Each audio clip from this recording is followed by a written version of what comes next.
people that are watching this video, hit that like button and subscribe. All right, get out of here. Okay.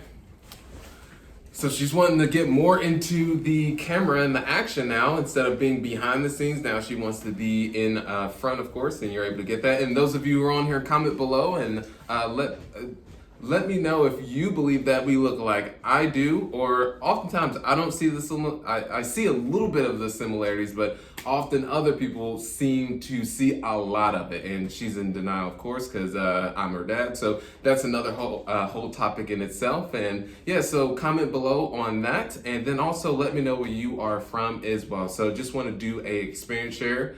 Just happened to be one thing I do on a weekly basis on the apartments that I currently own. And it's just not myself. There is also a team involved that helps with putting these deals together. But I always like to just check on the overall upkeep of the specific communities, like to drop in and talk to the on-site staff, and just really like to be in touch and in tune with things. And so one thing I want to allude to everyone when I do these experience shares is I'm not perfect by any means. I actually still make mistakes to this day, and I share those, the trials and tribulations, and also these successes as well. All right, she's going to come right here. Okay. And in hopes that you can be able to get insights from that and avoid some of the potholes and pitfalls that I've experienced. Because one thing that I've learned is, yes, it's good to learn from your own mistakes, but it's even better to learn from others. So myself, born and raised Indianapolis, Indiana. So this is for those of you who are just now coming across me. Grew up in the rougher parts of the city, twin brother, single mother that did the best with what she had and the type of environment that I did grow up in. Just on one occasion, I was playing basketball with a friend of mine at that time. And then the day after, turns out in a robbery attempt he attempted to do is he lost his life, unfortunately, because the pizza man was packing. And it was just, that's how it was in that environment. I never realized how bad it was because I was actually in it.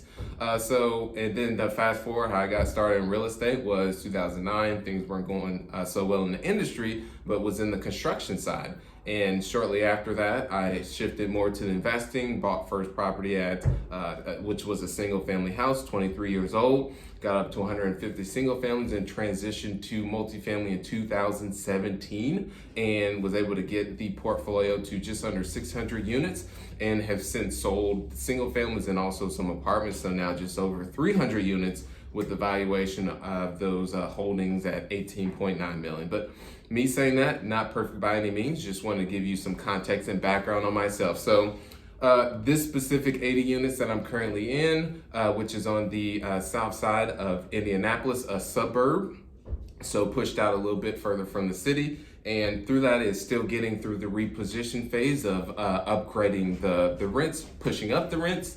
And then in 5 to 7 years, going to do a refinance. And then also there has been other improvements that have been completed, which is one, putting in more professional management. Hey, get out of here.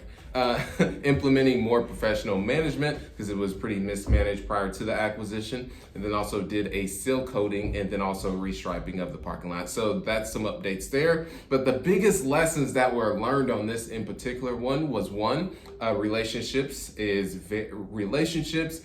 with the, because went direct to owner. It was a cold call primarily. Shout out to E-Money, who was the one that made the initial contact. But what really helps separate us from the rest of the competition, because there was also a broker involved and other buyers that were going direct to the seller of the property, is just that rapport and making it more relationship based versus transactional.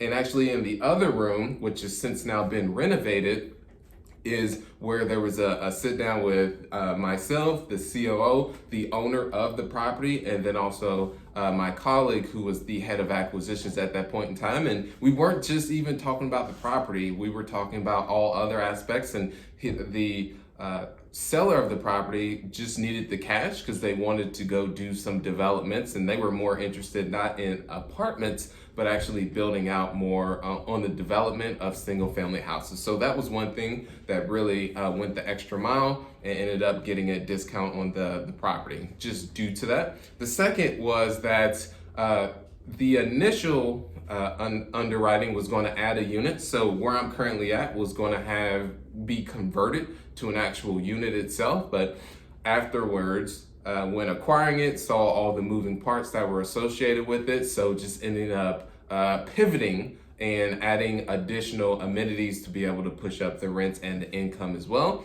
And the last but not least is upfront, knowing that everything is negotiable. And also those of you I do have a mentorship program. So if you would like to personally work directly with me, go ahead and just slide in the DM to get more details on that specific program. But back to the story is everything is negotiable. So in this specific one, was able to get the owner to replace the roofs because the deal prior to this one, it was a 118 unit apartment in which there were learning lessons from that that should have got the bidders up there and should have taken a deeper dive into what the costs were going to be associated with replacing the roofs. And then later on in negotiations, the owner said they were, you will have to take the purchase as is, and that there is going to be no reduction of the purchase price. Because turns out, thought there was going to be a simple patching of the roofs, but after getting up there, having the contractors, they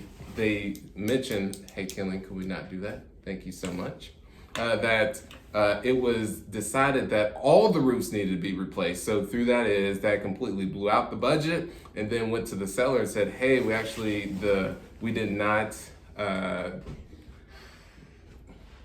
So through that, when going back to the seller, they were not budging because one is we blew out our budget, so it actually ended up costing more than we anticipated. And then the seller on their end, there was no wiggle room on that. So on this one, ended up seeing that the roofs were questionable up front, got the contractors up there to assess what needed to be completed, and was able to get the seller to replace those up front versus trying to do that at a later on process. And then they, let's say, decide to not do that, then we would have all this money invested in time and then have to end up walking away. So those are just some learning lessons that I did want to share with you all. And also comment below on what I mentioned earlier, if the little one does look like me. And then also, if you would like some details on that mentorship program, don't hesitate to reach out, slide into the direct message, or just comment below. So have a wonderful day. Thank you so much.